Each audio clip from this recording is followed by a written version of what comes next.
Hello friends, welcome back to my channel. जय श्री कृष्णा। महाभारत कथा के अनुसार चौसर के खेल में पांडव अपना सब कुछ हार बैठे थे।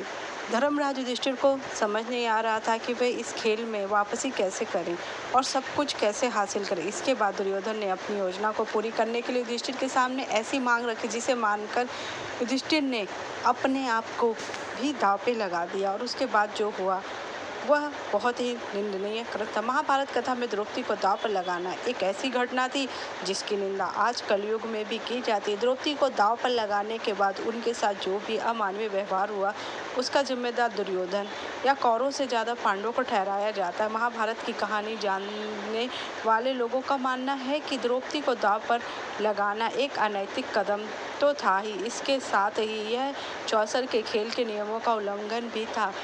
अब आपके मन में सवाल उठता होगा कि कैसे इसका जवाब कि जब पांडव खुद जुए में हार चुके थे तो उनके पास द्रौपदी को दांव पर लगाने का अधिकार ही नहीं बचा था, क्योंकि वे सभी दुर्योधन के दास बन चुके थे। यही कई बार लोगों के मन में सवाल आता है कि आखिर क्यों धर्मराज युधिष्ठिर ने द्रौपदी को चौसर के खेल में दांव पर लगाया और बिना द्रौपदी की मर्जी के उसको क्यों लगा दिया। युधिष्ठिर द्रौपदी को दांव पर लगाने के लिए राजी हो गए थे। दुर्योधन के मन में द्रौपदी के प्रति शोध लेने की भावना, दुर्योधन में पुरुषत्व की भावना थी। वे अपने फैसलों को हमेशा सबसे ऊपर रखता था। उसे अपनी माँ गांधारी से बहुत स्नेह था, लेकिन दुर्योधन अपनी माँ को हमेशा एक कमजोर महिला समझता था। इसलिए गांधारी के समझाने बुझाने पर भी उनकी बातों या फैसलों का अनदेखा किया करता था। दुर्योधन ने भानुमति नाम की राजकुमारी से भी उसकी मर्जी के बिना विवाह किया। दुर्योधन का पुरुष अहंकार इतना बढ़ गया कि किसी स्त्री की ना भी मर्जी हो तो भी वह उसके साथ गलत व्यवहार कर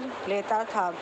दुर्योधन द्रौपदी से संबंध की दबी इच्छा भी रखता था, लेकिन द्रौपदी जैसी साहसी महिला के सामने दुर्योधन की कामना पूरी ना हो पाई। दुर्योधन ने धर्मराज युधिष्ठिर के सामने चौसर के खेल का प्रस्ताव रखा। दुर्योधन ने कहा कि अगर चौसर के खेल में पांडव जीत जाते हैं तो दुर्योधन उनकी सारी संपत्ति लौटा लेगा और सभी कौरव पांडवों के दास बन जाएंगे। धर्मराज युधिष्ठिर को इस बात का ज्ञान था कि चौसर का खेल अनैतिक कदम है, लेकिन फिर भी उन्होंने सोचा कि एक खेल युद्ध से ज़्यादा बेहतर है। उस युद्ध को इस बात का ज्ञान था कि अगर युद्ध हुआ युधिष्ठिर को तो दुर्योधन एक खेल के माध्यम से पांडवों की संपत्ति के साथ मान सम्मान को भी लूट लेगा। इसलिए उन्होंने श्री कृष्ण से बिना बुलाए सभा में न आने का वचन लिया और अन्य भाइयों के साथ चौसर खेलने लगे।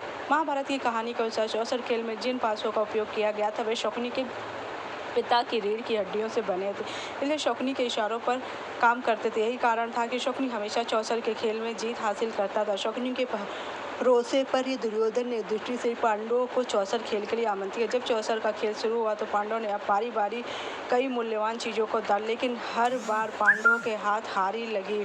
पांडवों ने खुद को भी दांव पर लगा दिया, लेकिन फिर भी उनके हाथ निराशा लेके कौरवों के दास बन बैठे। चौसर का खेल एक तीर से दो निशाने का था। दुर्योधन एक तरफ पांडवों से सब कुछ छीन लेना चाहा, वहीं दूसरी तरफ दुर्योधन द्रौपदी को भी अपमानित करना चाहिए। इसलिए दुर्योधन ने धर्मराज युधिष्ठिर को द्रौपदी को दांव पर लगाने के लिए किया। धर्मराज पहले हिचकिचाए, लेकिन फिर दुर्योधन उन्हें खेल के नियमों के बारे में याद दिलाया। चौसर एक ऐसी बुराई है, इसलिए बुरे काम में हिस्सा लेने के कारण धर्मराज युधिष्ठिर की विवेक और आत्मबल कमजोर पर जिससे वह सब बिना सोचे समझे की स्थिति में पड़ गए। दुर्योधन ने धर्मराज युधिष्ठिर के सामने सत्र किया, अगर वे द्रौपदी को दांव पर लगाएंगे तो जीत जाने पर वे पांडवों को पूरा राज्य और सिंहासन लौटा देंगे। इसके साथ ही कौरव पांडवों के आजीवन दास बनकर रहेंगे। युधिष्ठिर को इस शर्त में सब कुछ वापस प्राप्त करने की आशा दिखी, इसलिए उन्होंने द्रौपदी को दांव पर लगा दिया। इसके बाद जो हुआ उसे देखकर पांडव अपमान का घूंट पीकर रह गए और पूरी सभा लज्जित रह गई। महाभारत के इस कलयुग में भी इसकी निंदा की जाती है, क्योंकि धर्मराज युधिष्ठिर को द्रौपदी को किसी भी हाल में दांव पे नहीं लगाना चाहिए, क्योंकि वह पांचों की पत्नी थी। फिर भी धर्मराज युधिष्ठिर ने न द्रौपदी से पूछा न द्रौपदी को इसके बारे में सूचित किया कि वह उसे दांव पे लगाने जा रहे हैं, जिस कारण द्रौपदी के साथ अमानवीय व्यवहार किया गया। ये भी धर्मराज युधिष्ठिर की गलती थी। अगर आपको मेरी जानकारी अच्छी लगी मुझे लाइक कीजिए, सब्सक्राइब कीजिए, शेयर कीजिए। जय श्री कृष्ण।